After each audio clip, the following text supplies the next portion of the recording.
Hi, I'm Jimmy Blakeney, co-founder of Kumo Board. In this video, we've had a lot of questions about the different settings of your board, roller, and cushion. So I wanted to go over some of those settings with you. I'm going to start off by just mentioning the fact that Dan Smith and I came up with the idea for a Kumo board because we love balance boards, but we wanted a balance board that was more user-friendly and softer than a traditional wooden or plastic balance board, and also one that had various settings so that you could adjust the settings. And that's what we're going to talk about in this video. So right now I have the board and roller inflated fully to about 20-25 psi.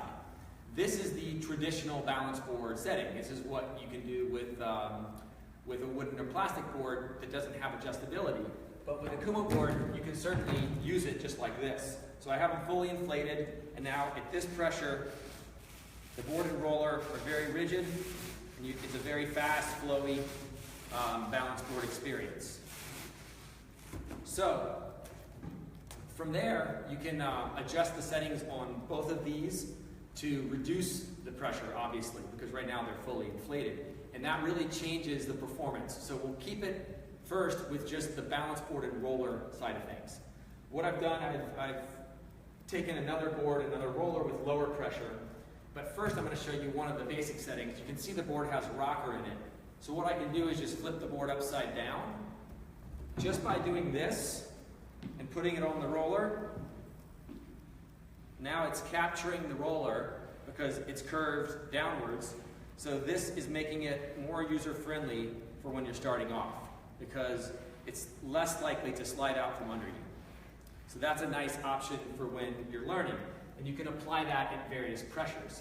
So when I take the pressure and reduce it, which you have your deflator tool, which will reduce the pressure in your board and roller, now I've got a soft roller. I can take that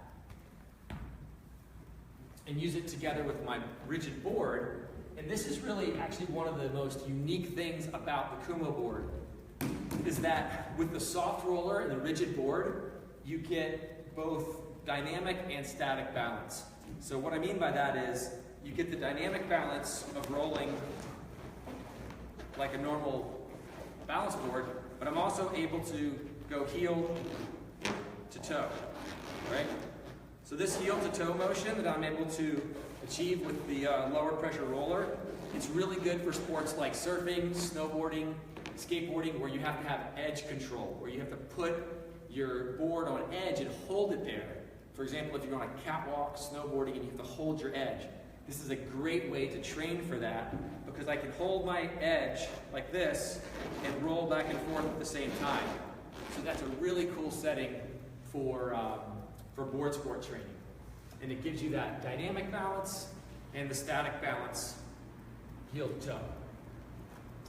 From there, I can obviously flip this board over on the low pressure roller.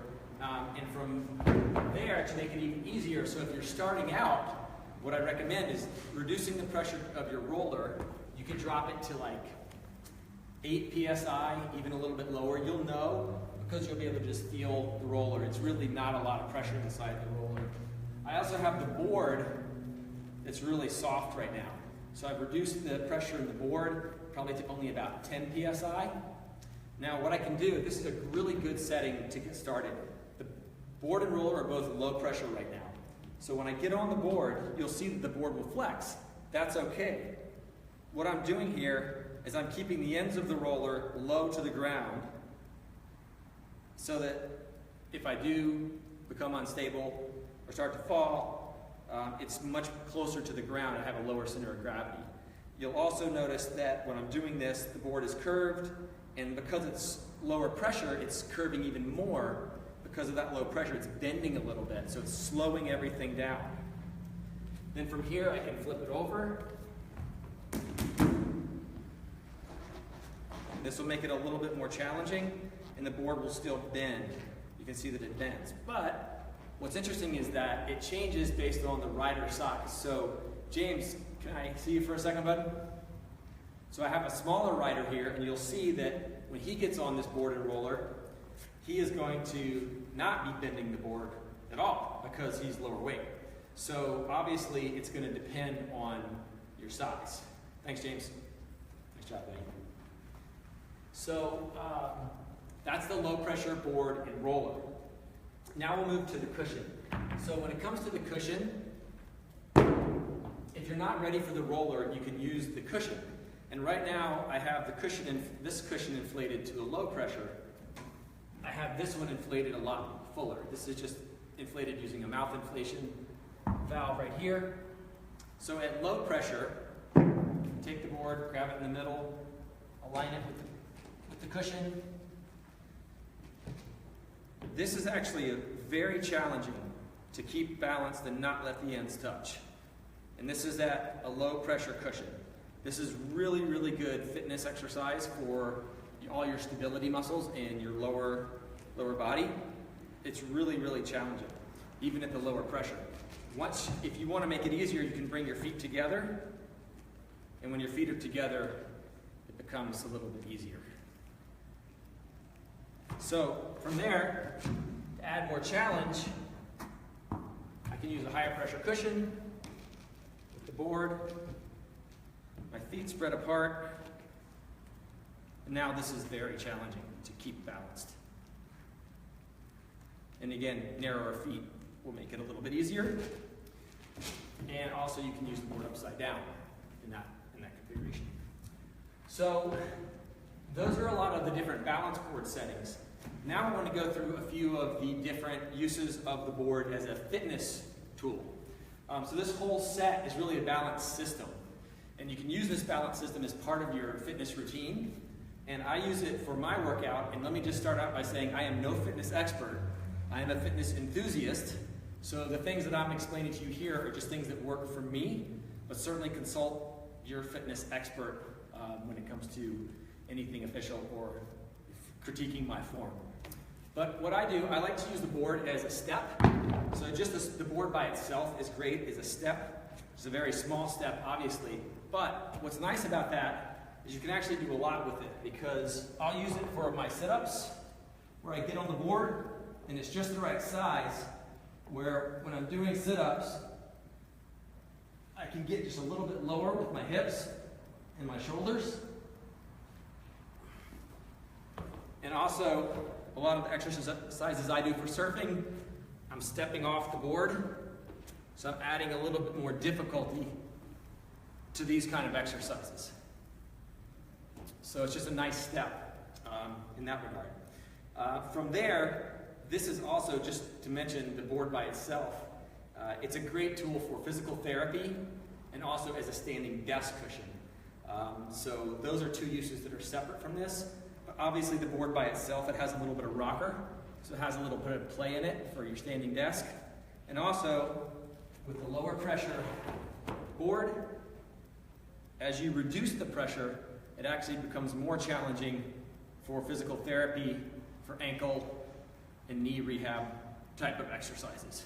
So you lower the pressure, more challenge, less stable. A few more things on the fitness side that I really like to use it for. The roller, and this is the firm board. But a couple of things I do a lot of are squats. So I do a lot of squats for surfing. And when I do the squats on the board and roller, obviously this is at higher pressure. This is a more challenging mode, but you can do it at any pressure. So these squats are great. Squats where you're twisting. It's really, really great lower body workout when you're doing these types of squats on the board and the roller or the board and the cushion. From there, I like to use it a lot for push-ups and planks. So in this position, I like to get on and I'll roll it back and forth and then drop into a push-up. And those are really, really great for adding those stability muscles in as part of your workout. And then the same kind of thing can be done for planking, where I'm planking and I can roll it. And when I roll the board side to side, it really hits those muscles all the way across. You can feel it moving across your abs. So it's a really, really great workout there. From there, you can incorporate your legs, of course.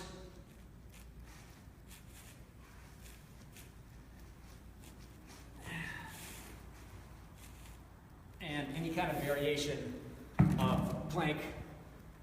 And we have a fitness expert, in fact, that will go over more detail about how they are using it in their gym. That'll be in a separate video. This is just me taking you through how I use it. So that's it for this video. I hope you found that useful and helpful to understand some of the different things that you can do with your board, your roller, and your cushion. If you have any questions, ask them in the comments below. I'll be happy to answer them. And for those of you that have your Kumo board already, thank you for supporting us on Kickstarter and for purchasing yours through our website, kumoboard.com. I think we still have a few left that are available now, and we have another run of boards coming in about a month and a half that will be here for the holiday season. So thanks a lot. See you later.